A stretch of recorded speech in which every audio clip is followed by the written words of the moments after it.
So whatever it is that you have trained yourself through from beginning is what will follow you through to the end. I, for example, as a child, when I was in my JSS, my dad called me when he discovered that I was approaching JS3. I was still playing around, wasting time with my mates who were in lower classes. My dad called me one day and said, see, I don't enroll for my child twice. Ask your elder ones. It is a culture in this house. No if you second fail, there's no second chance to make a first impression. That was where that statement first entered my head. No second chance to make a first impression. So you must get it right always the first time.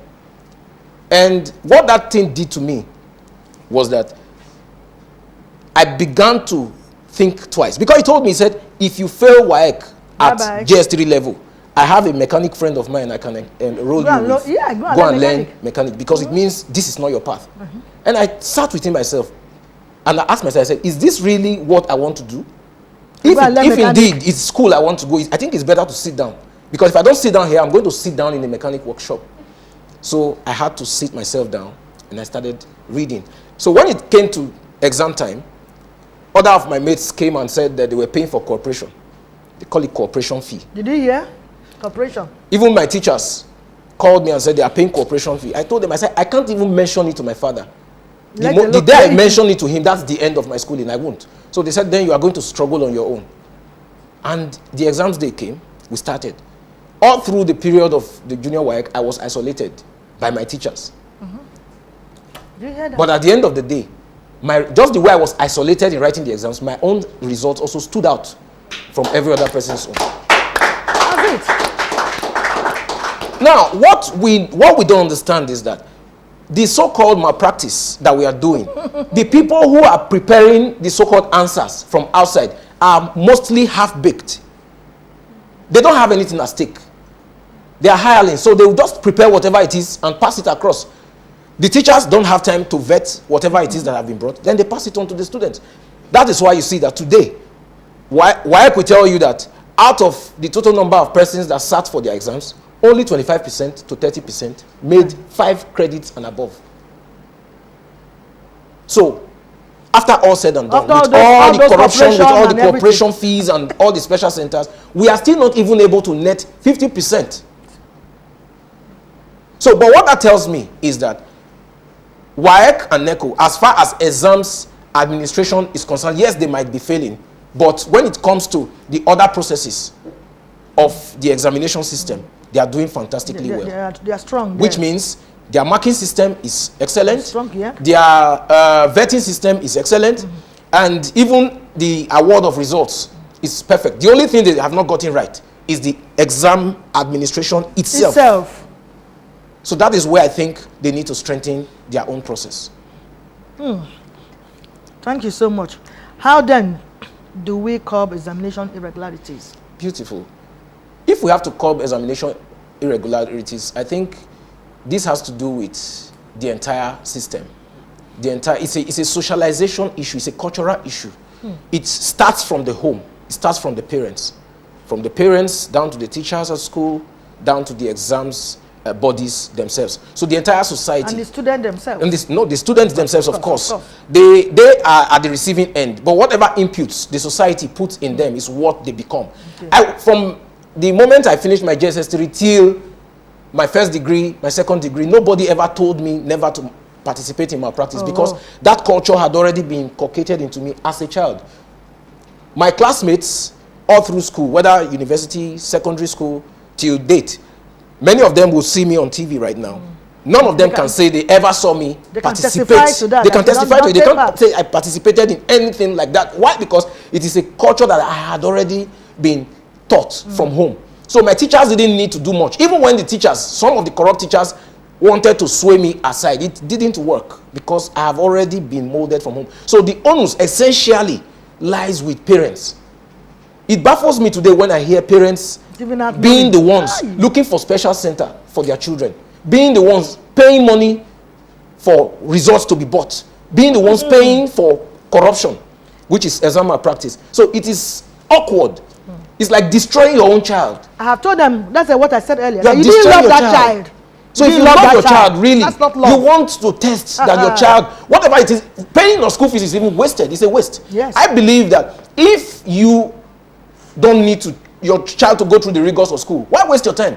There are schools who sell certificates. Just take your child, negotiate. Yes. If it is 10 million, or let's even say a million, that's required to buy your degree, buy it and give to the child. There's no need wasting your school fees. Exactly. So after paying so much on school fees, then you still pay for them to subvert the system and give your child grades that are not in tandem with what is inside their head. At the end of the day, who are you cheating? You are cheating yourself, you are cheating your children. Child. And at the end of the day, when they grow up, they will have you to blame for it. So it's extremely unfair for a parent to miss it at that stage.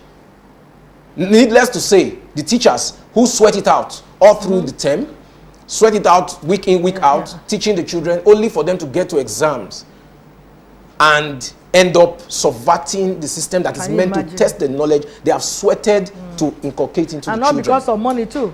Yeah, because of money and the culture that because even the teachers, they lack confidence in what they have done. They also want their the students and pupils to come out well.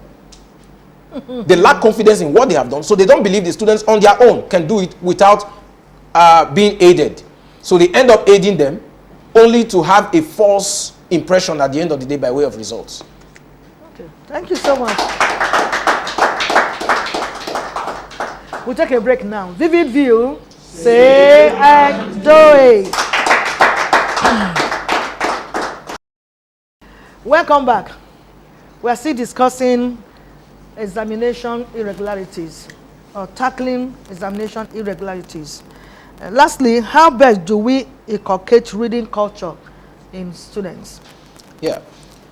Based on what you have said, you're already Yes. giving yourself as an example, but I'm thank God for helping you to quickly admit that advice from your dad, because some children who are not so focused will undermine what the father has said and continue playing with the boys, hoping that maybe you also find his way out. But thank God for you, when your father said choose between going to school and being a mechanic, you quickly retrace your footsteps. Yes. And so what advice do you now give? That also has a lot to do with the parent. I'm sorry, I still have to bring it down to parenting. No, but that's fine. That is the really foundation want of you to emphasize society. on that. That's the foundation of society.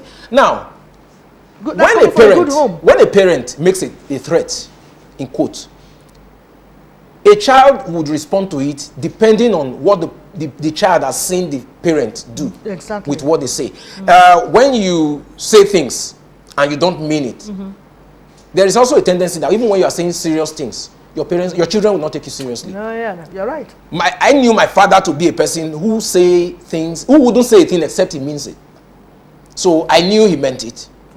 So that sat well with me. So I think that should also apply to every other parent. Not telling the parent, go and read. Then when it's time for exams, the child sees you lobbying to pay your teacher for exams. So that is completely on the parents' end. Yeah. So it is up to them to determine whether their children will take them seriously with their advice or with whatever discipline they inculcate into them or not. Okay. So that is on one end. Then other things I think we should do. This now dwells more on the society. We have NGOs for many things in this society. But I can assure you there are very few NGOs that pay attention to mental development of the child. Very few. Not many NGOs are out there organizing competitions, reading competitions for pupils or students. Not many. We need more of them. Yeah. Yes, we know we have a government that hardly pays attention to education. That reflects in the budget. Yeah. I'm not the one saying it. Check the allocation to education. You already know. Challenge, that all those stuff. Exactly. Yeah. So our attitude towards education as a government is extremely poor. So, but now let's look at what other segments of society can do, which is NGO. The NGOs should organize more of reading competition. If the incentives are right, the students' interests will be stimulated. It's all about interest. Okay, that's fine. Instead of only singing competition. When you have singing competition, or you have Big Brother Nigeria, where people go and before you know it, boom, they become multi-millionaires. Whereas somebody goes for spelling bee competition and is getting 10,000 naira, then you just compare. Yeah. So the onus is more on the society, the NGOs, the non-governmental organizations, and individuals, wealthy individuals. And that show the value we attach to the value we attach to reading, education, yes. reading culture. Now, 10,000, another thing, 100,000. another thing that is also important is libraries. For in every 10 libraries, in every 10 meters you walk in Lagos, for example, you will find a church or a mosque. But you can go through an entire local government. No library. You will not find a public library. You will not find even a privately run library. You can't find them. So it's what we see. That's what determines what attracts our interest, what stimulates our interests. When we are taught to only worship God and prepare for heaven, at the end of the day, we will hardly be relevant to our very present existence on earth.